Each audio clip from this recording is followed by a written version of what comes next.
Dear friends at St. Mary Church, last year, thanks to your generosity and the leadership of Father Rivera, more than $7,100 was contributed to the Archbishop's annual appeal by your parish.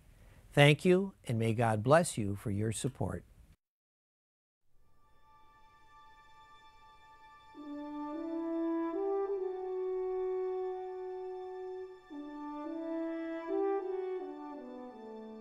Dear brothers and sisters in Christ, as I reflect on my first year as your Archbishop, I'm grateful for all the encouragement I receive from you and for the charitable commitment that I see in the members of our parishes and institutions and among so many clergy and religious.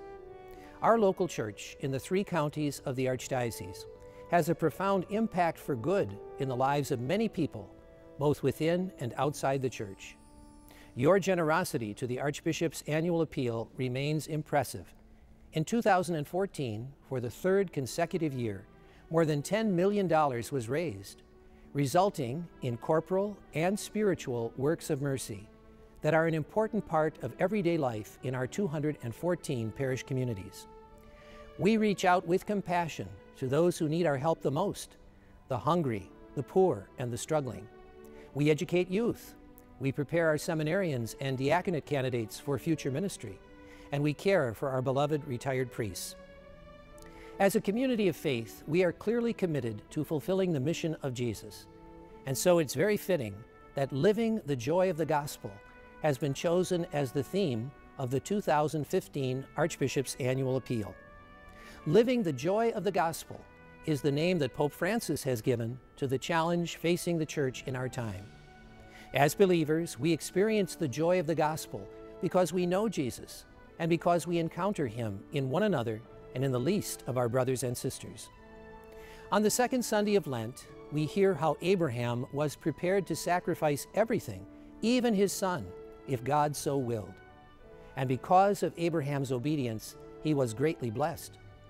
God asks something of us too, that we be generous for the sake of the kingdom of heaven, especially toward the needy, and that we do so not just out of our abundance, but even out of our want. Let's take a moment now to hear something about the wonderful ministries and initiatives that are the result of living the joy of the gospel. Dawn Talmadge and her children are huge fans of St. Rita's School in Hamden. I love the environment and I love the community, and the teachers here particularly I'm very fond of. Dawn was a student here, as was her oldest son, who is now in high school, and currently her 2 youngest children. About 5 years ago, family issues made continuing with Catholic education a huge financial hardship. And I reached out and said, what's the opportunity for us to get some help? And she said, absolutely, fill out the paperwork, send it in, and we'll see what we could do. So luckily it helps. We needed it to keep them in school. The Talmadges received help from the Tuition Assistance Program funded by the Archbishop's Annual Appeal. The program has enabled over 23,000 students to continue with Catholic school education.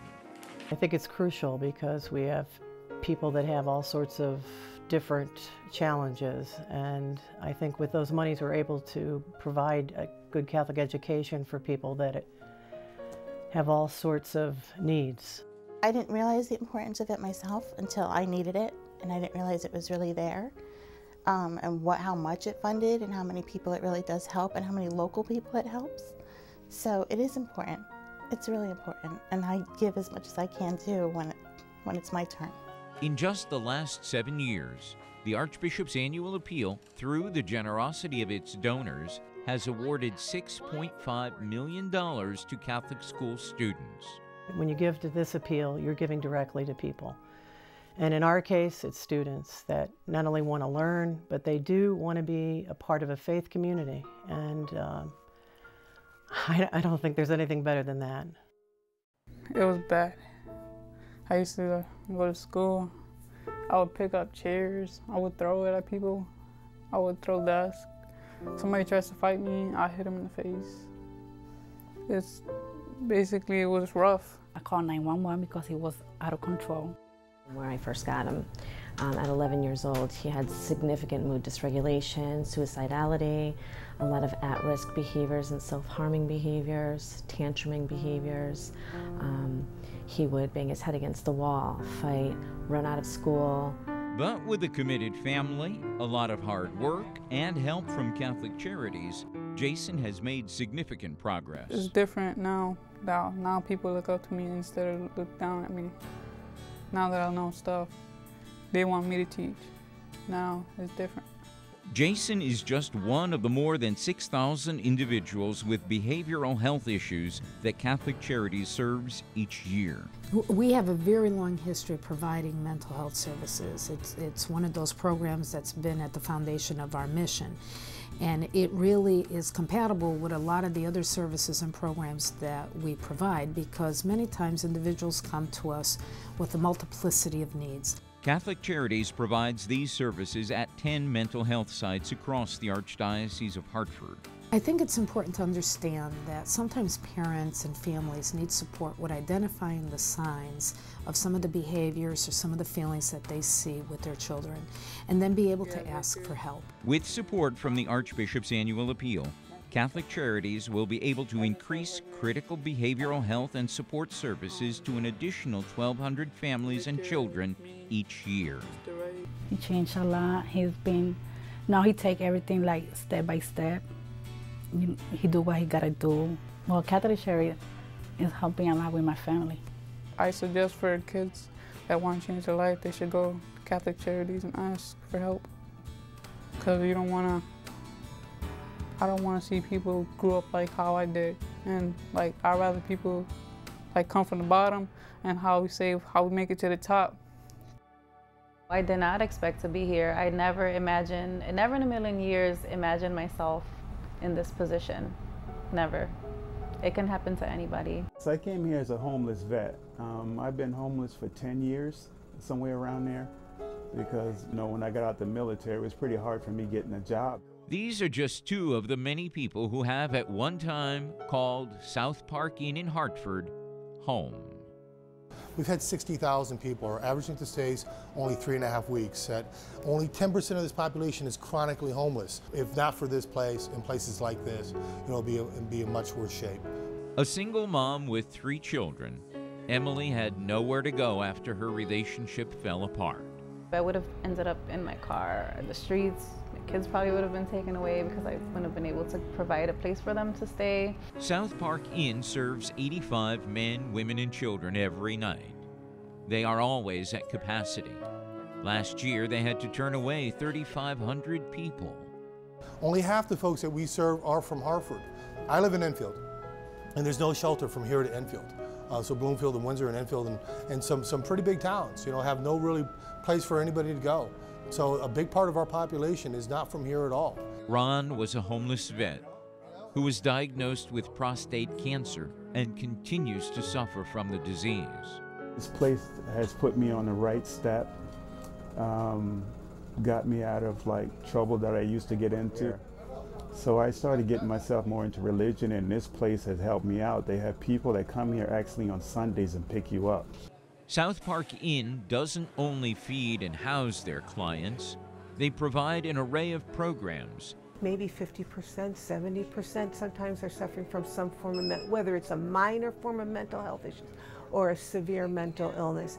There's a high percentage, and then when you deal with co-occurring disorders, someone that has a substance abuse issue in addition to a mental health issue, that is even more challenging. None of the work that South Park Inn does would be possible if not for donations like that from the Archbishop's annual appeal. It's very expensive to run a homeless shelter.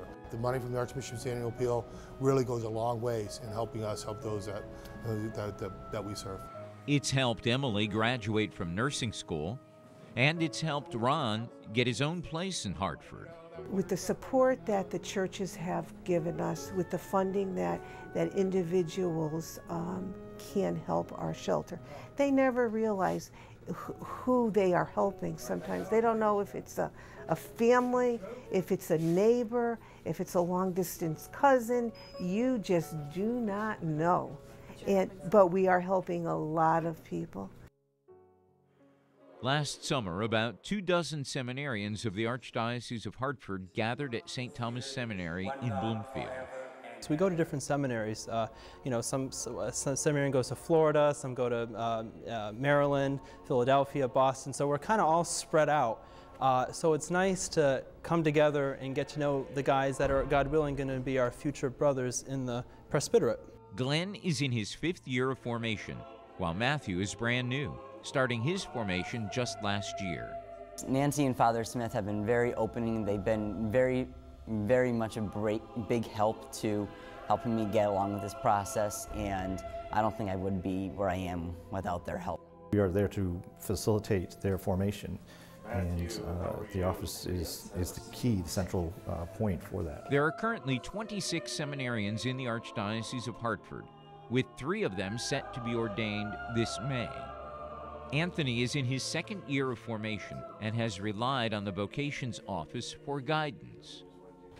We talk a lot about sheep without a shepherd, and for a young man who's discerning a call to the priesthood, to not have a body such as our vocations office to rely on for wisdom, for guidance, not for any sort of push in one direction or the other, but just to help a man discern what God is calling him to, it's essential. And without the vocations office, I wouldn't be sitting with you today. It's very expensive to educate men for the priesthood, and without the Archbishop's annual appeal, we would be struggling in some points and looking for funds to do that. With the Archbishop's annual appeal, we have a very set budget, and we work within that budget to make sure that the men have what they need and that they are educated in the best seminaries. We are led by a wonderful Archbishop who has big plans for us seminarians and, God willing, future priests. We're in a very good state of clergy development. The vocations office is bustling, so that was a big turn-on for me to see like-minded guys like myself who are eager to give their lives in this way. And I'm very excited to serve the Archdiocese. Thank you for having a heart open to Christ and to our neighbor, so that together, as an archdiocesan family of faith, we can witness to living the joy of the gospel. Moved by the example of Jesus, Pope Francis writes, we want to enter fully into the fabric of society, sharing the lives of all, listening to their concerns, helping them materially and spiritually in their needs, rejoicing with those who rejoice, and weeping with those who weep, and doing so as a result of a personal decision which brings us joy and gives meaning to our lives. Please join me once again this year in making a gift to the Archbishop's annual appeal. Together, we can and do make a profound difference in the lives of many individuals and families in a way that exceeds anything we could hope to achieve on our own. Thank you, and may God bless you now and always.